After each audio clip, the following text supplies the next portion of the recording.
Assalamualaikum warahmatullahi wabarakatuh. Waalaikumsalam warahmatullahi wabarakatuh. Mohon izin bertanya Ustadz, di zaman sekarang ini kan kita lebih sering berkomunikasi secara online melalui beberapa macam platform media sosial. Nah, terkadang kita kalau dilihat di media sosial itu kan banyak konflik-konflik yang terjadi karena satu komentar atau ketikan seseorang. Nah, apakah itu sama bahayanya ketika kita mengetik atau komentar dengan bahasa yang tidak sopan dengan kita berbicara secara langsung melalui lisan kita yang keluar dari mulut. Itu saja Ustaz, jazakallahu khair. Assalamualaikum warahmatullahi wabarakatuh. Baik.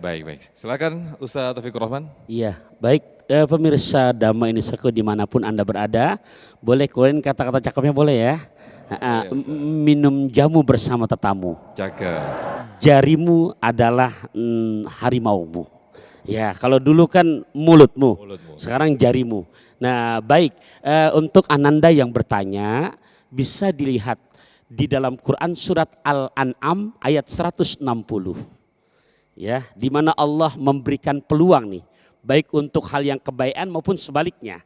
Jadi sekarang kan kita dengan nge-share di Instagram, ya, kemudian di Facebook, ya, atau di TikTok, ya, sifatnya ini kan netizennya Masya Allah. Nah, bahasa Quran jauh-jauh hari telah membuka peluang. Man ja'a bil hasanati falahu asru amsalihah. Wa man ja'a bis sayyiati fala yujza illa mislaha wa hum la yuzlamun. Siapa orang yang berbuat kebaikan maka baginya 1 dilipat gandakan menjadi 10. Tapi siapa yang menyebarkan keburukan, berbuat keburukan, maka kalau dia nggak kerjain nggak jadi tercatat. Padahal ada niat tuh, ya. Tapi kalau kebaikan, walaupun nggak jadi dikerjakan, udah niat, tetap kecatat. Tuh hebatnya Gusti Allah.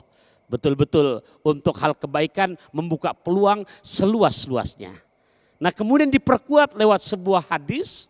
Man dalla ala khairin falahu mislu ajri fa'ili.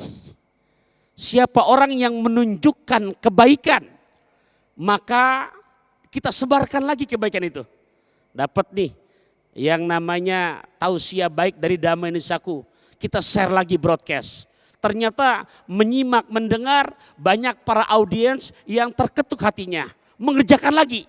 Maka sebanyak itulah pahala yang Allah berikan kepada kita untuk hal kebaikan. Tapi hati-hati, siapa yang menunjukkan kepada keburukan, begitupun balasannya. Ini yang kita ngeri. Makanya ada yang namanya sodakoh jariah, tapi itu hal yang baik, sedekah jariah. Tapi ada lagi yang namanya, ya mohon maaf, maksiat jariah. Ya, asbab tidak pandai menjaga kita punya jari. Contoh, ibu, ini ibu Masya Allah udah secara praktek agama hijabnya sudah syar'i. Udah bagus. Ya, berarti menyelamatkan suami untuk tidak menjadi suami-suami yang dayus. Calon penghuni nerakanya Allah. Ternyata dulu-dulunya belum berhijab syar'i. Itu kan terkadang kalau di Facebook begitu setahun 2 tahun muncul tuh. Halo, kedengeran nih? Gitu. Ini kadang-kadang Masya Allah saya prihatin ngelihatnya. Yang sudah rapi, cakep, jilbabnya udah nyengser ke tanah. Bagus, ya syar'i. Ternyata begitu foto dulu, oh aku dulu langsing, sekarang langsung gitu. Ternyata Ustaz Sofyan bukan malah dihapus, di-share lagi. Aku pernah langsing loh. Nah, Bu, bukan masalah langsingnya, tapi dulu mohon maaf secara pakaian masih sopanan kuntilanak sama dia. Ternyata dia tidak sadar di balik itu justru dia waktu itu belum berhijab. Nah, baik. Jangan malah bangga yang begitu dilihat sama laki-laki ngelihat. Nah, jadi maksiat jariah itu. Baik. Ke Ustadz Yusuf mungkin sedikit Ustadz. Ini ada pekerjaan yang sebetulnya dibayar dalam hal ini di media sosial. Dalam hal ini mungkin kita tahu bersama buzzer ya. Ini bagaimana nih Ustadz?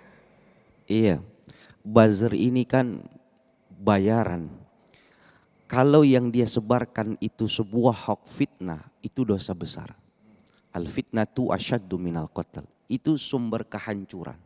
Sama seperti dia nggak berkata-kata dengan lisan, tapi tulisannya itu.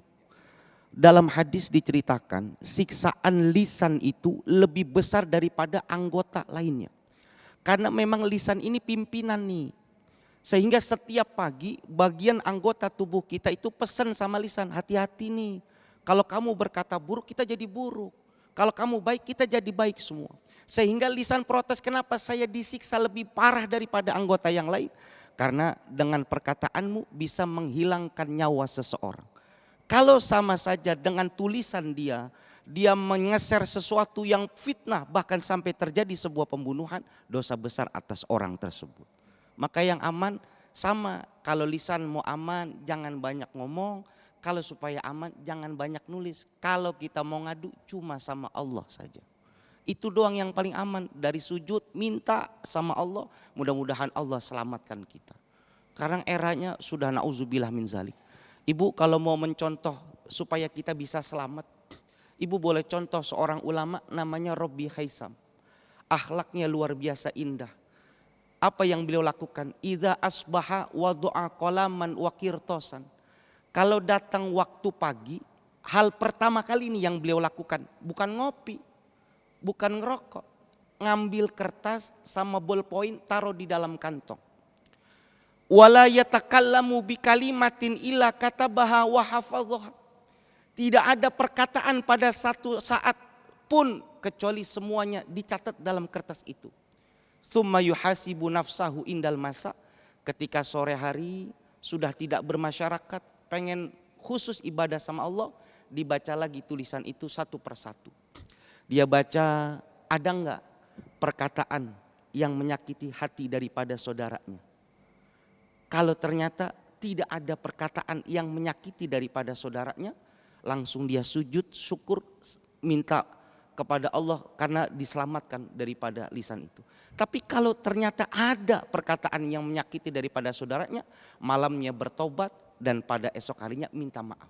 Kenapa beliau takut? Karena beliau ingat sebuah pesan Rasulullah, seseorang bisa masuk ke dalam surga dengan lisannya dan seseorang juga bisa masuk ke dalam neraka dengan lisannya. Fasjunhu fa innahu kalbun akurun, jaga lisanmu karena lisan bagaikan anjing yang menggigit.